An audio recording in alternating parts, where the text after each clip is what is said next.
PD 수첩 이후 온갖 시더스에 대한 모함 방송을 보면서 힘들어하는 분들이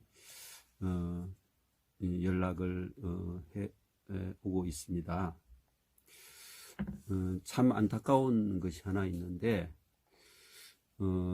리 에이스라는 청년이 앵무새처럼 PD 수첩의 내용들을 그냥 이야기하는 것을 보면서 저는 개인적으로 참 불쌍하다는 생각을 하게 되었습니다.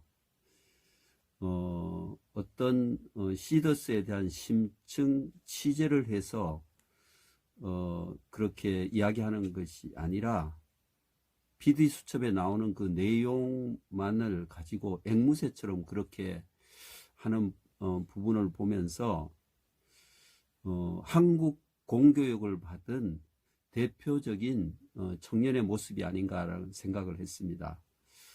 어떻게 보면 그 청년도 청년 실업의 한 피해자가 아닌가 그런 생각을 해봅니다. 오늘은 좀 더 넓게 한번 여러분들에게 제 생각을 좀 말씀드리겠습니다. 한국은 왜 노벨상이 안 나오는가 이런 어떤 얘기를 하고 있습니다. 왜 그럴까요?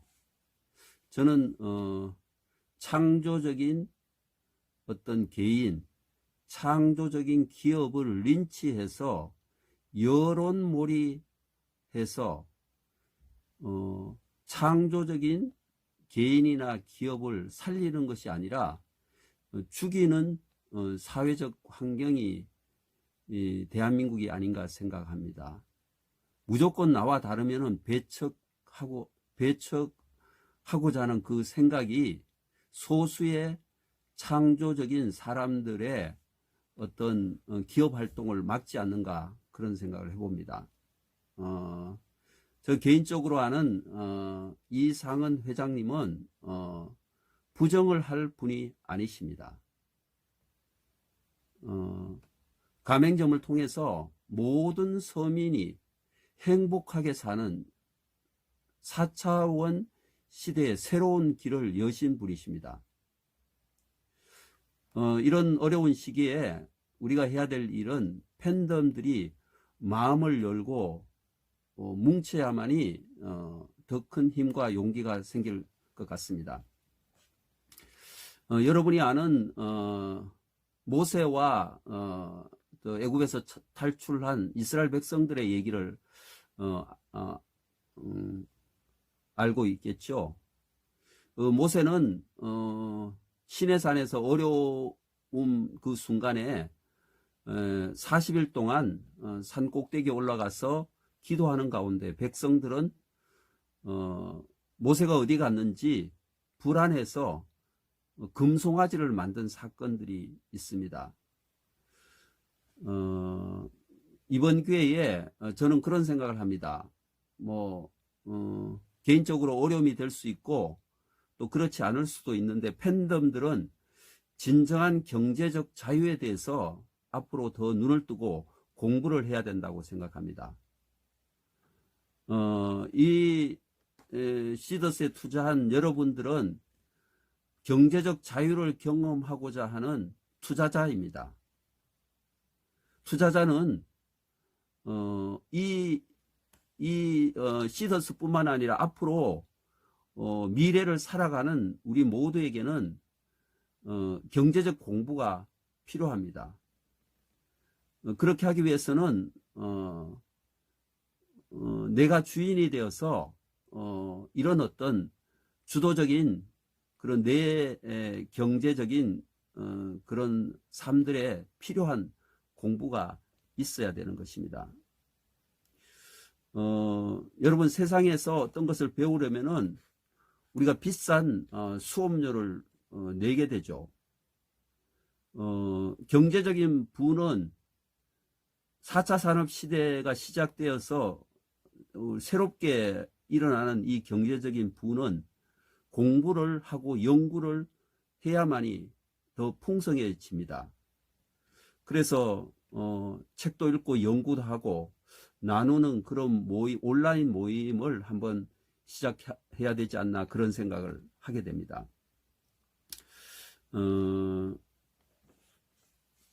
시더스 그룹은 돈을 넣고 돈을 먹는 회사가 아닙니다. 많은 사람들이 오해를 하고 있어요. 4차 산업 경제에 여러 가지 기술이 있습니다. 블록체인이나 디지털 페이나 온라인 운용이나 이런 모든 것들이 다 운영이 되어서 새 시대의 경제의 새 물꼬를 뜨는 어떤 기존의 경제 시스템을 벗어난 그런 새로운 사업입니다. 저는 개인적으로 제2, 제3, 제4의 업그레이드된 시더스의 서비스가 나와야 된다고 생각합니다. 예를 들어서 출금과 데이터가 50%씩 나누어진다면은 가맹점 수입이 더 늘어나게 될 것입니다. 그리고 팬덤들은 이 시더스 페이를 통해서 가족이나 형제나 또 어려운 사람들에게 페이를 통해서 또 물건을 사줄 수 있고, 또 그렇지 않다면은 형제들은 그 대가로 또 현금을 받을 수도 있습니다. 여러 가지 조정을 통해서 사업의 유연성을 넓혀갈 수 있다라고 저는 생각합니다. 제가 여러분에게 이제 계속 소개하고 있는 책이 있는데요. 그것은 고려대학교 인호 교수님이 쓰신 부의 미래 누가 주도할 것인가, 블록체인과 디지털 자산혁명, 그런 책이 있습니다. 그 내용을 한두 가지만 소개하겠습니다. 블록체인 기반 플랫폼은 자체 목적에 따라 지급수단인 디지털 토큰, 우리가 말하는 해피캐시, 페이를 만들 수 있다. 이 디지털 화폐가 토큰이 법정 화폐와 다른 점은, 첫째, 디지털 화폐의 단위를 얼마든지 잘게 나눌 수가 있다. 소수점까지 나누잖아요, 해피캐시가. 둘째, 그 플랫폼 안에서 토큰의 기능과 사용 방법을 얼마든지 프로그래밍 할 수 있다.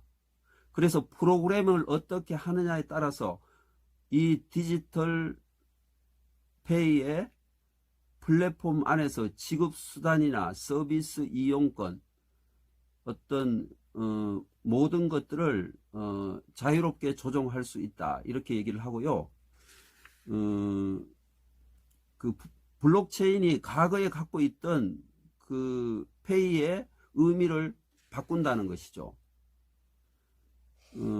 과거의 토큰의 가치 사용 방식, 그 네트워크 주황 관리자가 결정하고 일방적으로 따라야 했다.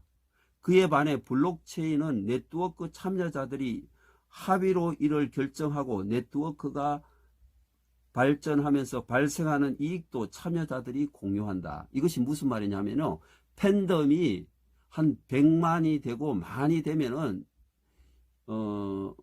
여러 가지 어떤 지급 수단이나 페이를 얼마로 할 것인가, 현금으로는 얼마로 나눠줄 것인가, 이런 것들을 참여자들이 합의로 결정할 수 있는 그런 단계까지도 갈 수 있다라는 걸 얘기하고요. 한 가지 이제 좋은 예로 이분이 얘기를 하는데, 어떤 얘기를 하느냐면요, 맹자에 이런 얘기가 있어요. 활을 만드는 사람과 방패를 만드는 사람, 두 가지가 있는데, 활은 사람이 상하지 않을까 그렇게 걱정하고, 방패는 사람이 상할까 그렇게 걱정을 하는데, 결국은 4차 산업 시대의 어떤 경제 시스템은 이런 어떤 활과 방패 제조업자를 비유해서 얘기를 했는데요. 원래 악한 사람, 선한 사람이 없다는 것이죠. 그런데 자본주의 사회에서는 그 경쟁 사회를 만들어 놨어요.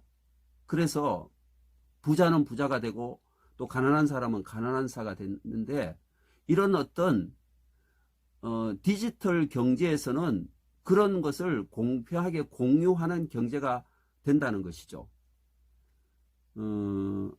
그래서 이제까지의 경제 시스템은 경쟁과 함께 각자 자신의 이익만을 추구할 수밖에 없게끔 만들어졌다는 것이죠. 그러나 이런 어떤 공유 경제, 플랫폼 경제에서는 설계에 따라서 사람들이 서로 적극적으로 협동하고 공익의 발전에 많은 관심을 가지게끔 만들 수 있다. 공동의 이익이 커질수록 개인의 이익도 커지도록 시스템을 설계하면 된다. 바로 이 휴스템, 시더스 그룹이 하는 그 경제 시스템이 바로 이 인호 교수님이 쓴 부의 미래 누가 주도할 것인가, 블록체인과 디지털 자산혁명, 여기에 나오는 그 내용들을 잠시 여러분에게 소개했습니다. 혹시 휴스템의 회장님의 어떤 그런 어려움으로 인해서 걱정하시는 분이 있다면 이번 기회에 4차 산업 시대에 일어나는 경제들을 더 우리가 관심을 가지고 연구한다면 이런 어려움들을 우리 모두가 슬기롭게 극복할 줄로 믿습니다.